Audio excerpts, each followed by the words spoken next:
Hello everyone, exam वार में आप सभी का स्वागत है।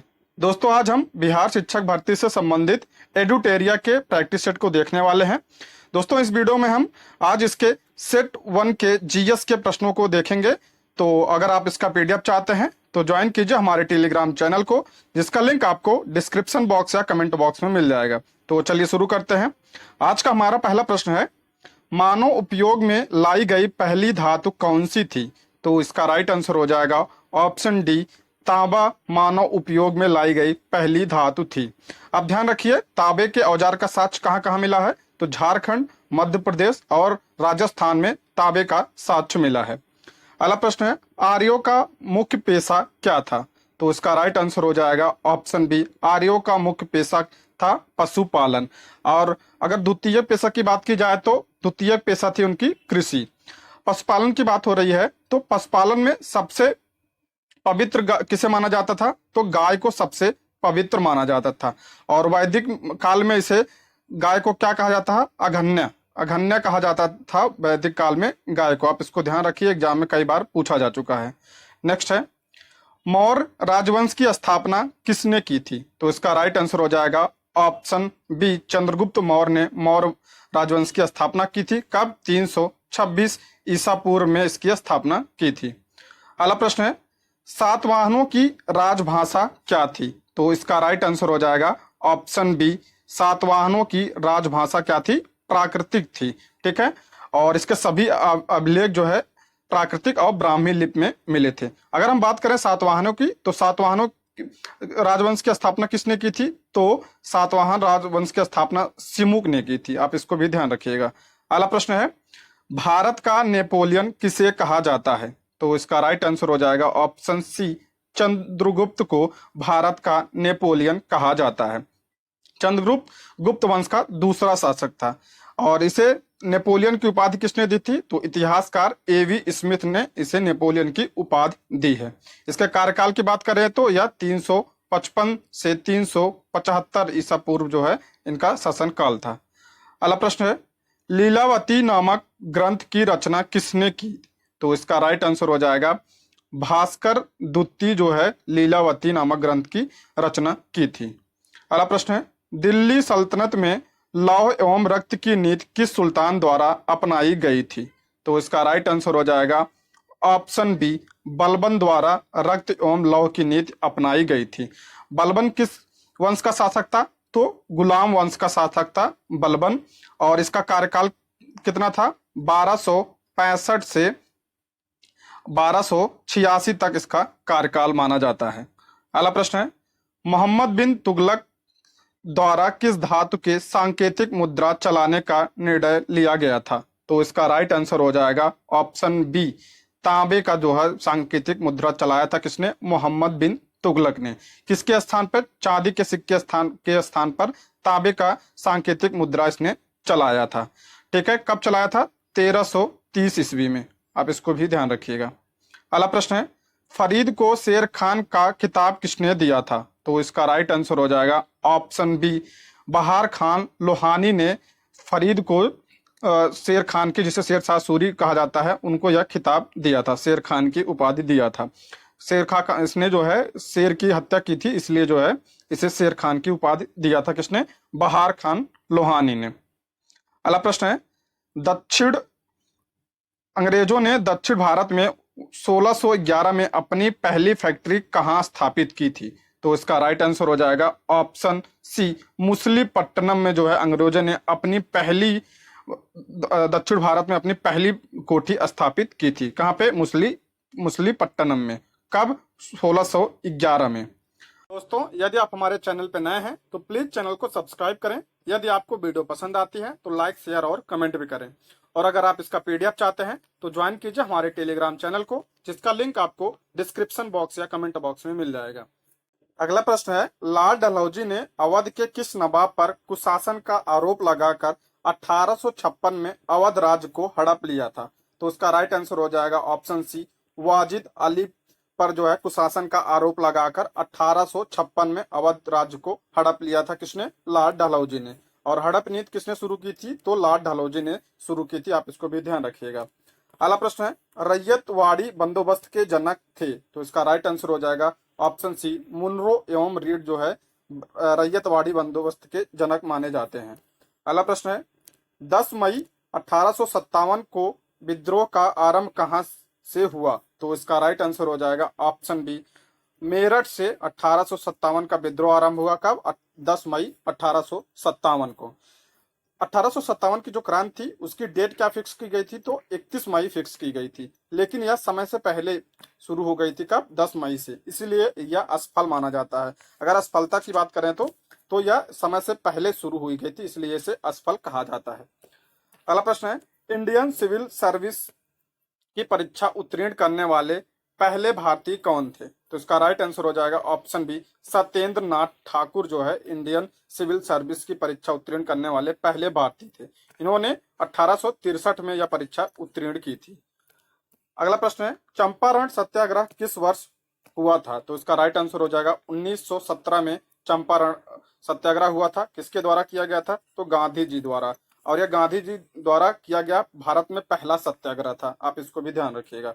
अगला प्रश्न है, गांधी जी अपना राजनीतिक गुरु किसे मानते थे, तो इसका राइट आंसर हो जाएगा गोपाल कृष्ण गोखले को गांधी जी अपना राजनीतिक गुरु मानते थे। अगला प्रश्न है, चौरी चौरा कांड कब हुआ था, तो इसका राइट आंसर हो जाएगा, ऑप्शन के हिसाब से चलेंगे तो 4 फरवरी 1922 में चौरी चौरा कांड हुआ था। वैसे 5 फरवरी को हुआ था, लेकिन इसमें ऑप्शन में 4 फरवरी दिया है, तो इसका राइट आंसर हो जाएगा 4 फरवरी 1922 को चौरी चौरा कांड हुआ था। यह चौरी चौरा कांड जगह कहाँ पे है, तो यह उत्तर प्रदेश के गोरखपुर में है। ठीक है, और इसी के कारण असहयोग आंदोलन को 12 फरवरी 1922 में रद्द कर दिया गया था। किसके कारण? चौरी चौरा कांड के कारण। अगला प्रश्न है, भारतीय राष्ट्रीय कांग्रेस की स्थापना के समय भारत का वायसराय कौन था, तो इसका राइट आंसर हो जाएगा ऑप्शन डी, लॉर्ड डफरिन जो है भारतीय राष्ट्रीय कांग्रेस की स्थापना के समय भारत का वायसराय था। बात करें भारतीय राष्ट्रीय कांग्रेस की, तो इसकी स्थापना कब हुई थी? 1885 में हुई थी। किसके द्वारा की गई थी? A.O. ह्यूम द्वारा की गई थी। और प्रथम अध्यक्ष कौन थे? W.C. बनर्जी। अगला प्रश्न है, इंडियन एसोसिएशन के संस्थापक कौन थे, तो इसका राइट आंसर हो जाएगा ऑप्शन बी, सुरेंद्र नाथ बनर्जी इंडियन एसोसिएशन के संस्थापक माने जाते हैं। इसकी स्थापना कब हुई थी? 1876 में इसकी स्थापना की गई थी। अगला प्रश्न है, बंगाल में ब्रिटिश वस्तुओं के बहिष्कार का सुझाव सर्वप्रथम किसने दिया था, तो इसका राइट आंसर हो जाएगा ऑप्शन बी, कृष्ण कुमार मित्र ने बंगाल में ब्रिटिश वस्तुओं के बहिष्कार का सुझाव सर्वप्रथम इन्होंने दिया था। यह स्वदेशी आंदोलन में इन्होंने यह सुझाव दिया था। स्वदेशी आंदोलन कब शुरू हुआ था? 7 अगस्त 1906 में, और बंगाल विभाजन के विरोध में शुरू किया गया था। अगला प्रश्न है, अखिल भारतीय मुस्लिम लीग की स्थापना किस वर्ष में हुई थी, तो इसका राइट आंसर हो जाएगा 1906 में अखिल भारतीय मुस्लिम लीग की स्थापना हुई थी। किसके द्वारा की गई थी? आगा खां और सलीमुल्लाह खान के द्वारा किया गया था।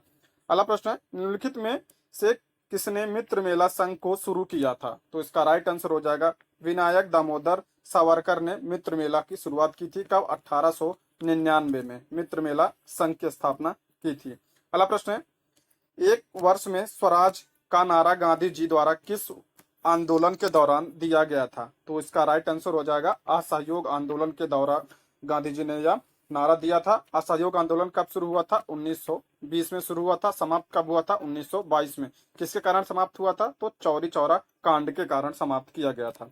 अगला प्रश्न है, भारत विभाजन के समय कांग्रेस के अध्यक्ष कौन थे, तो इसका राइट आंसर हो जाएगा option B, J B. Kripalani Bharat विभाजन के समय कांग्रेस के अध्यक्ष थे। अगला प्रश्न है, 1946 में भारत आए कैबिनेट मिशन का नेतृत्व किसके ने किया था, तो इसका राइट आंसर हो जाएगा option A, sir Pethick Lawrence ने कैबिनेट मिशन का नेतृत्व किया था। यह भारत कब आया था? 1946 में आया था। इसमें कौन कौन से सदस्य शामिल थे? Sir Pethick Lawrence, A.V. Alexander और स्टैफोर्ड क्रिप्स इसमें शामिल थे। अगला प्रश्न है, भारत छोड़ो आंदोलन का प्रस्ताव पारित होने के बाद गांधी जी को गिरफ्तार कर कहां रखा गया था, तो इसका राइट आंसर हो जाएगा आगा खां पैलेस में गांधी जी को गिरफ्तार किया गया था। किसके तहत? ऑपरेशन जीरो आवर्स के तहत इन्हें 9 अगस्त 1942 में इन्हें गिरफ्तार किया गया था। और भारत छोड़ो आंदोलन शुरू कब हुआ था? 8 अगस्त को। अगला प्रश्न है, गांधी जी द्वारा व्यक्तिगत सत्याग्रह के तहत प्रथम सत्याग्रही किसे चुना गया? तो इसका राइट आंसर हो जाएगा विनोबा भावे को प्रथम सत्याग्रही चुना गया था। और व्यक्तिगत सत्याग्रह गांधी जी ने कब शुरू किया था? तो 1940 में शुरू किया गया था। पनवार आश्रम महाराष्ट्र से शुरू किया था। अगला प्रश्न है, मुस्लिम लीग द्वारा किस वर्ष पाकिस्तान की स्थापना संबंधी मांग का प्रस्ताव पेश किया गया था? तो उसका राइट आंसर हो जाएगा 1940 में। 23 मार्च 1940 में मुस्लिम लीग ने यह प्रस्ताव पारित किया था। दोस्तों थोड़ा स्पीड में करेंगे क्योंकि 100 क्वेश्चन शामिल हैं तो वीडियो लंबी हो जाएगी। अगला प्रश्न है, निम्नलिखित में से किसने सांप्रदायिक अधिनियम घोषित किया था? तो इसका राइट आंसर हो जाएगा रैमजे मैकडोनाल्ड ने सांप्रदायिक अधिनियम घोषित किया था। इसे सांप्रदायिक पंचायत भी कहा जाता था।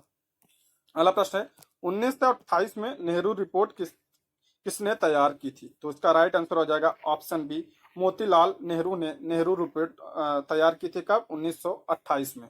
अगला प्रश्न है, वर्ष 1919 में अखिल भारतीय खिलाफत सम्मेलन का अध्यक्ष किसे चुना गया था? तो इसका राइट आंसर हो जाएगा ऑप्शन बी, महात्मा गांधी को खिलाफत सम्मेलन का जो है अध्यक्ष चुना गया था। खिलाफत आंदोलन कब शुरू हुआ था? 1919 में यह शुरू हुआ था। अगला प्रश्न है, निम्नलिखित में कौन भारत का एकमात्र यहूदी वायसराय था? तो इसका राइट आंसर हो जाएगा ऑप्शन डी, लॉर्ड हार्डिंग एकमात्र यहूदी वायसराय था। यह भारत में कब से कब रहा था? 1921 से 1926 तक जो है भारत के वायसराय रहा था। और इसके दौरान चौरी चौरा कांड, स्वराज पार्टी की स्थापना, काकोरी कांड जैसी घटनाएं हुई थी। आप इसको भी ध्यान रखिएगा। 17वां प्रवासी भारतीय दिवस समारोह का आयोजन कहाँ किया गया? तो इंदौर में 17वें प्रवासी भारतीय दिवस समारोह का आयोजन किया गया था। कहाँ पे? इंदौर में। कब? 9 जनवरी। 9 जनवरी को प्रवासी भारतीय दिवस मनाया जाता है। क्यों मनाया जाता है? क्योंकि इसी दिन 9 जनवरी 1915 को महात्मा गांधी जी अब दक्षिण अफ्रीका से भारत लौटे थे। इस बार मुख्य अतिथि कौन थे? तो मुख्य अतिथि गुयाना के राष्ट्रपति मोहम्मद इरफान अली थे। अगर बात करें विशिष्ट अतिथि की तो सूरीनाम के राष्ट्रपति चंद्रिका प्रसाद संतोखी थे। ध्यान रखिए, मुख्य अतिथि गुयाना के राष्ट्रपति थे और विशिष्ट अतिथि जो है वो सूरीनाम के राष्ट्रपति थे। आप इसको भी ध्यान रखिएगा। अगला प्रश्न है, भारत के पहले और विश्व के दूसरे इन्फेंट्री रिसर्च सेंटर संग्रहालय का उद्घाटन कहाँ किया गया? तो इसका राइट आंसर हो जाएगा ऑप्शन डी, मध्य प्रदेश में भारत के पहले और विश्व के दूसरे इन्फेंट्री रिसर्च सेंटर संग्रहालय का उद्घाटन किया गया। ध्यान रखिए, विश्व का दूसरा और भारत का पहला है। तो यह मध्य प्रदेश के इंदौर में इसका उद्घाटन किया गया है। अगला प्रश्न है, द लाइट वी कैरी पुस्तक के लेखक कौन है? तो इसका राइट आंसर हो जाएगा मिशेल ओबामा। अगला प्रश्न है, शरद कमल अचंत को मेजर ध्यानचंद खेल रत्न पुरस्कार 2022 से सम्मानित किया गया। यह सम्मान उन्हें किस खेल में असाधारण उपलब्धियों के लिए प्रदान किया गया? तो इसका राइट आंसर हो जाएगा ऑप्शन बी, टेबल टेनिस के खिलाड़ी हैं शरद कमल अचंत और इन्हें इसके लिए मेजर ध्यानचंद खेल रत्न पुरस्कार 2022 दिया गया है।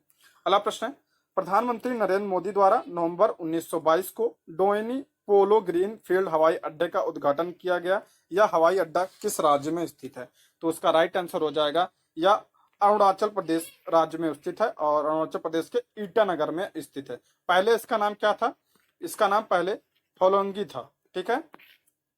अगला प्रश्न है, किस राज्य में भारत उज्बेकिस्तान द्विवार्षिक सैन्य अभ्यास डस्ट लीग 2023 का आयोजन किया गया? तो इसका राइट आंसर हो जाएगा उत्तराखंड में जो है डस्ट लीग का आयोजन किया गया। किसके बीच में? भारत और उज्बेकिस्तान के। उत्तराखंड के पिथौरागढ़ में इसका आयोजन किया गया था और यह थल सेना युद्धाभ्यास है। आप इसको भी ध्यान रखिए।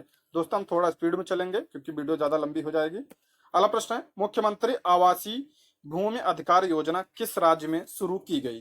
तो इसका राइट आंसर हो जाएगा ऑप्शन डी, मध्य प्रदेश में मुख्यमंत्री आवासीय भूमि अधिकार योजना शुरू की गई है। अगला प्रश्न है, मार्च 2023 में सरस्वती सम्मान से किसे सम्मानित किया गया? तो इसका राइट आंसर हो जाएगा शिव शंकरी को मार्च 2023 में सरस्वती सम्मान से सम्मानित किया गया। इनकी रचना सूर्यवंशम के लिए, ध्यान रखिए, सूर्यवंशम के लिए इन्हें पुरस्कार मिला है सरस्वती सम्मान।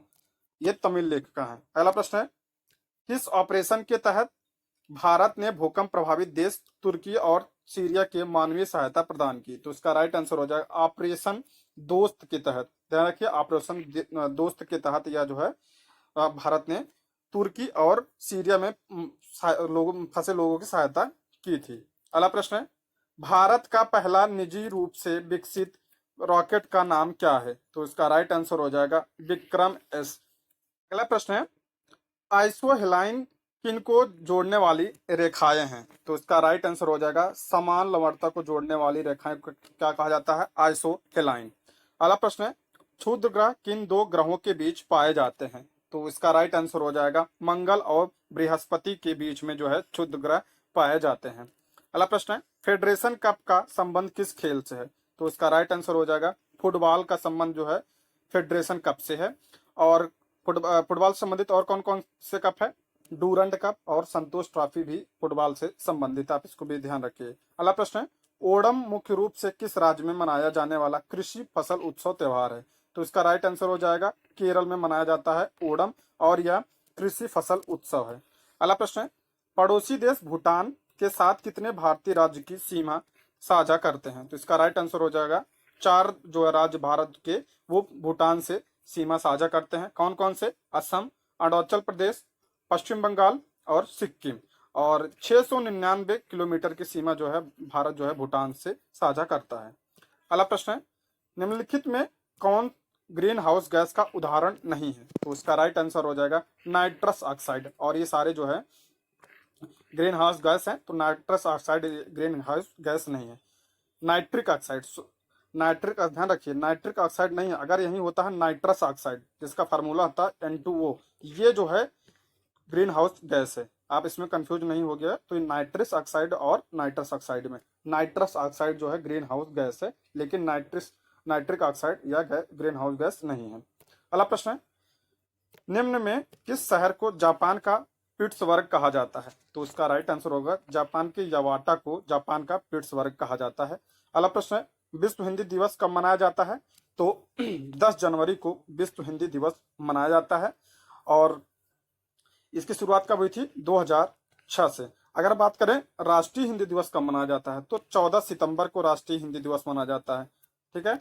अगला प्रश्न है, स्वपोषी पादपों में भोजन बनाने के लिए आवश्यक है? तो उसका राइट आंसर हो जाएगा क्लोरोफिल की उपस्थिति, जल और कार्बन डाइऑक्साइड, सूर्य का प्रकाश, यानी उपर्युक्त सभी जो है आवश्यक है भोजन बनाने के लिए। अगला प्रश्न है, इनमें से किसके द्वारा अमीबा भोजन ग्रहण करता है? तो इसका राइट आंसर हो जाएगा कूटपात के द्वारा अमीबा जो है भोजन ग्रहण करता है। अगला प्रश्न है, सूची 1 को सूची 2 से मिलान करें एवं कूट का प्रयोग कर सही उत्तर चुने। तो एक तरफ जो है जीव दिया गया, एक तरफ उनके श्वसन अंग दिए गए हैं। तो इसको मिलान करते हैं। मछली किससे लेती है? तो गलफड़े से। तिलचट्टा तो ट्रैकिया, मेढक जो है त्वचा से, और लिजर्ड जो है फेफड़ा। तो इसका राइट आंसर हो जाएगा, ऑप्शन देखते हैं इसका ऑप्शन, तो इसका राइट आंसर हो जाएगा ऑप्शन बी। अगला प्रश्न है, एक कोश की शैवालों में जल का परिवहन होता है? तो उसका राइट आंसर हो जाएगा एक कोश की जीवों में जल का परिवहन किसके द्वारा होता है? शैवालों में। तो विसरण द्वारा एक कोश की शैवालों में जल का परिवहन होता है। अगला प्रश्न है, निम्न में कौन सा यह कथन असत्य है? तो उसका राइट आंसर हो जाएगा पश्च मस्तिष्क 5 पिंडों में बटा होता है। तो ये गलत हो जाएगा। मस्तिष्क कितने भागों में बटा होता है? 3 भागों में। कौन कौन से? अग्र मस्तिष्क, मस्त मस्तिष्क और पश्च मस्तिष्क।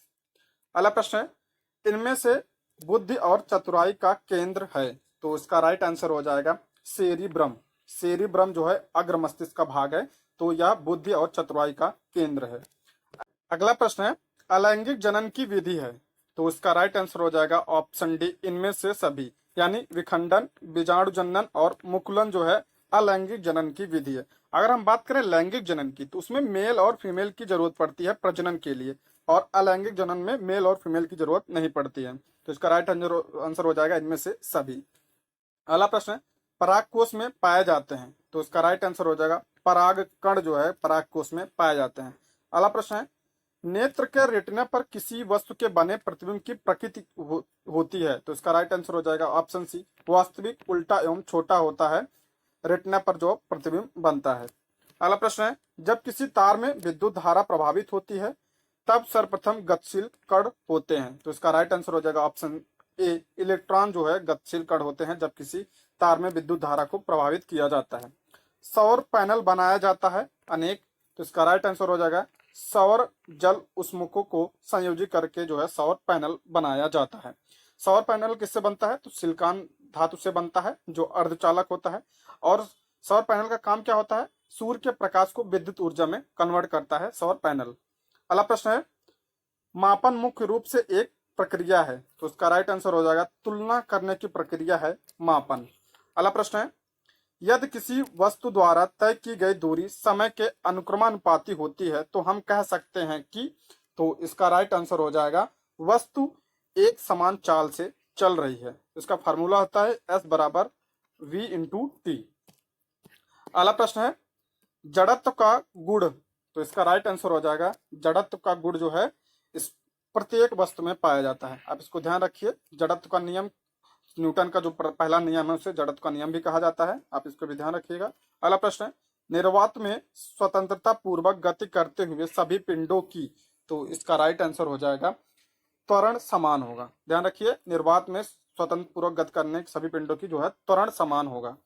किसी ठोस पदार्थ का सीधे वाष्प में परिवर्तन क्या कहलाता है? तो ऊर्ध्वपातन कहलाता है, किसी ठोस पदार्थ का सीधे वाष्प में कन्वर्ट हो जाना। अगला प्रश्न है, निम्नलिखित में कौन सा तत्व है? इसका राइट आंसर हो जाएगा ऑप्शन बी, आर्सेनिक इसमें तत्व है। और पीतल, कांसा और स्टेनलेस स्टील ये जो है मिश्र धातु है, आप इसको भी ध्यान रखिएगा। अगला प्रश्न है, कैथोड किरणों में क्या उपस्थित होता है? तो इसका राइट आंसर हो जाएगा कैथोड किरणों में इलेक्ट्रॉन जो है उपस्थित होता है जिसमें ऋण आवेश होता है। अगला प्रश्न है, C6H14 के एक परमाणु में मूलभूत कणों की कुल संख्या है। तो इसमें कितने कुल मूलभूत कण हैं? तो किस इलेक्ट्रॉन कितने हो जाएंगे? तो 6 इलेक्ट्रॉन हो जाएंगे। 6 इलेक्ट्रॉन और 6 प्रोटॉन, ध्यान रखिए 6 इलेक्ट्रॉन और 6 प्रोटॉन हो जाएंगे। और न्यूट्रॉन की बात करें तो जो ये परमाणु भार में से परमाणु भार कितना है? 14, और इसमें परमाणु क्रमांक को घटा दिया जाता है तो न्यूट्रॉन की संख्या आ जाएगी, कितनी हो जाएगी? 8। तो टोटल जोड़ लेते हैं, 6 6 12 और 12 8 20, यानी कुल कितने कण हो जाएंगे? तो 20 कण हो जाएंगे। अगला प्रश्न है, निम्नलिखित में कौन सा लवण सबसे अधिक मात्रा में समुद्र में कौन सा लवण सबसे अधिक मात्रा में पाया जाता है? तो इसका राइट आंसर हो जाएगा ऑप्शन सी, सोडियम क्लोराइड जो है समुद्र में सबसे ज्यादा पाया जाता है। सोडियम क्लोराइड का फार्मूला क्या आता है? NaCl, जिसे हम नमक भी कहते हैं। अगला प्रश्न है, निम्नलिखित में किस धातु को केरोसिन में डुबाकर रखते हैं? यानी केरोसिन में किसको डुबाकर रखा जाता है? सोडियम को डुबाकर रखा जाता है केरोसिन में, क्योंकि सोडियम जो है अगर ये ऑक्सीजन यानी वायु के संपर्क में आता है तो ये जलने लगता है इसे, इसलिए इसे केरोसिन में डुबाकर रखा जाता है। अगला प्रश्न है, निम्नलिखित में से संविधान के किस नीति निर्देशक तत्व पर गांधी जी के नैतिक दर्शन का प्रत्यक्ष प्रभाव दिखाई पड़ता है? तो इसका राइट आंसर हो जाएगा गोवध पर जो है यह गांधी जी का प्रत्यक्ष प्रभाव दिखाई पड़ता है नीति निर्देशक तत्व में। अगर हम बात करें नीति निर्देशक तत्व की तो संविधान के किस अनुच्छेद में है? तो अनुच्छेद 56 से 51 तक जो है इसका उल्लेख है। संविधान के किस भाग में? तो भाग 4 में इसका उल्लेख किया गया है। अगला प्रश्न है, राष्ट्रपति द्वारा राष्ट्रीय आपातकाल स्थिति की घोषणा किए जाने के बाद किस अवधि तक उसका अनुमोदन संसद के प्रत्येक सदन द्वारा हो जाना चाहिए? तो उसका राइट आंसर हो जाएगा 1 माह के भीतर जो है इसका अनुमोदन संसद के दोनों सदन द्वारा हो जाना चाहिए। अगला प्रश्न है, निम्नलिखित में कौन भारत के संसद के दोनों सदनों में से किसी एक का भी सदस्य नहीं होता? तो इसका राइट आंसर हो जाएगा जो भारत का राष्ट्रपति होता है वो संसद के किसी भी सदन का सदस्य नहीं होता। ध्यान रखिए, संसद का भाग होता है लेकिन उसका सदस्य नहीं होता है। संसद का निर्माण किससे होता है? तो संसद का निर्माण राष्ट्रपति, लोकसभा और राज्यसभा से मिलकर बनता है। और लेकिन जो है जो राष्ट्रपति होता है संसद के किसी भी सदन का यानी लोकसभा और राज्यसभा किसी भी सदन का सदस्य नहीं होता है, हिस्सा होता है लेकिन सदस्य नहीं होता है। अगला प्रश्न है, संविधान के किस अनुच्छेद में प्राथमिक स्तर पर मातृभाषा में शिक्षा देने की बात कही गई है? तो इसका राइट आंसर हो जाएगा ऑप्शन सी, अनुच्छेद 50A में प्राथमिक स्तर पर मातृभाषा में शिक्षा देने की बात कही गई है। अगला प्रश्न है, भारत के नियंत्रक और महालेखक परीक्षक की रिपोर्ट की समीक्षा करने वाली संसदीय समिति है। तो इसका राइट आंसर हो जाएगा लोक लेखा समिति। यानी जो भारत का CAG की रिपोर्ट होती है उसकी समीक्षा कौन करता है? लोक लेखा समिति। और इसमें कितने सदस्य होते हैं? तो 22 सदस्य इसमें होते हैं। अगर बात करें हम सबसे बड़ी समिति कौन सी होती है? तो प्राक्कलन समिति जो है सबसे बड़ी समिति होती है। अगला प्रश्न है, भारतीय संविधान के किस अनुच्छेद के तहत उच्च न्यायालय के न्यायाधीशों की सेवानिवृत्ति की आयु 60 से 62 वर्ष की गई थी? तो इसका राइट आंसर हो जाएगा 15वें संविधान संशोधन 1963 के तहत जो है उच्च न्यायालय के न्यायाधीशों की जो है रिटायर की आयु 60 से 62 वर्ष कर दी गई थी। अगला प्रश्न है, चुनाव के दौरान राजनीतिक दलों और उम्मीदवारों द्वारा अनुपालन किए जाने वाली आदर्श आचार संहिता है। तो कौन सी है? वो लोक प्रतिनिधि अधिनियम 1951 जो है ये चुनावों के दौरान जो है आदर्श आचार संहिता है। अगला प्रश्न है, निम्नलिखित में कौन संघ सूची के अंतर्गत नहीं आता? तो इसका राइट आंसर हो जाएगा लोक स्वास्थ्य जो है यह जो है राज्य सूची के अंतर्गत नहीं आता है। सॉरी, संघ सूची के अंतर्गत नहीं आता है। तो संघ सूची में कितने विषय शामिल है वर्तमान में? तो 100 विषय संघ सूची में शामिल है। और ये जो कितने प्रकार की सूची होती है? तो 3 प्रकार की होती है। कौन कौन सी? संघ सूची, राज्य सूची और समवर्ती सूची। और इन तीनों सूचियों का उल्लेख कहाँ पे है? तो संविधान की 7वीं अनुसूची जो है उसमें इसका उल्लेख किया गया है। अगला प्रश्न है, सकल राष्ट्रीय उत्पाद माइनस मूल्य ह्रास को क्या कहा जाता है? तो इसका राइट आंसर हो जाएगा निव्वल राष्ट्रीय उत्पाद यानी NNP से कहा जाता है। और सकल राष्ट्रीय उत्पाद को क्या कहा जाता है? तो GNP।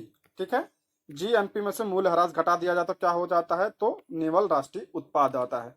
अगला प्रश्न है, निम्नलिखित में कौन सा युग्म सुमेलित नहीं है? तो इसका राइट आंसर हो जाएगा ऑप्शन डी, चौथी पंचवर्षीय योजना।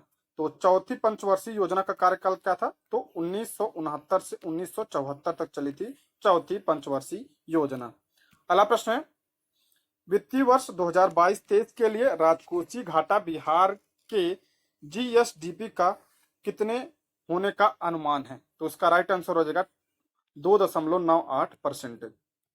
अगला प्रश्न है, बिहार आर्थिक सर्वेक्षण 2022-23 के अनुसार 2021-22 में बिहार के सकल घरेलू उत्पाद की स्थिर कीमतों पर वृद्धि कितनी रही है? तो इसका राइट आंसर हो जाएगा 10.98% रही है। अगला प्रश्न है, निम्नलिखित में से किस देश की भारत के साथ सबसे लंबी सीमा है? तो इस स्थलीय सीमा है। तो इसका राइट आंसर हो जाएगा बांग्लादेश के साथ भारत की सबसे लंबी स्थलीय सीमा है। तो कितनी है? 4096 किलोमीटर की सीमा है भारत और बांग्लादेश की। अगला प्रश्न है, भारत कितने प्राकृतिक प्रदेशों में विभाजित है? तो इसका राइट आंसर हो जाएगा भारत को 4 प्राकृतिक प्रदेशों में विभाजित किया गया है। कौन कौन से?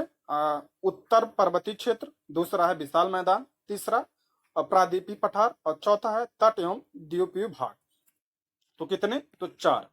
माउंट एवरेस्ट कहाँ है? तो नेपाल में है माउंट एवरेस्ट। और इसकी ऊंचाई कितनी है? 8,848। कहीं कहीं पे 8,850 देखने को मिलती है, लेकिन बिहार की जो SCRT है उसमें 8,848 दिया गया है मीटर। अब इसको ध्यान रखिएगा। अगला प्रश्न है, भारत में जनसंख्या के अनुसार तीसरा एवं क्षेत्रफल में 12वां राज्य कौन सा है? तो उसका राइट आंसर हो जाएगा बिहार जो है जनसंख्या के हिसाब से तीसरा स्थान है और क्षेत्रफल के स्थान दृष्टि से तो 12वां स्थान है बिहार का। अगला प्रश्न है, समुद्री चक्रवात तूफान तौकाते किस सागर में उत्पन्न हुआ था? तो इसका राइट आंसर हो जाएगा जो तौकाते तूफान आया था तो यह अरब सागर में हुआ था। और तौकाते नाम किसने दिया था? तो यह म्यांमार ने इसका नाम दिया था। अगला प्रश्न है, निम्नलिखित में कौन सी मिश्रित खेती की प्रमुख विशेषता है?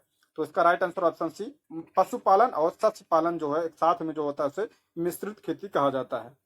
अगला प्रश्न है, 8वां भारत अंतर्राष्ट्रीय विज्ञान महोत्सव कहाँ आयोजित किया गया है?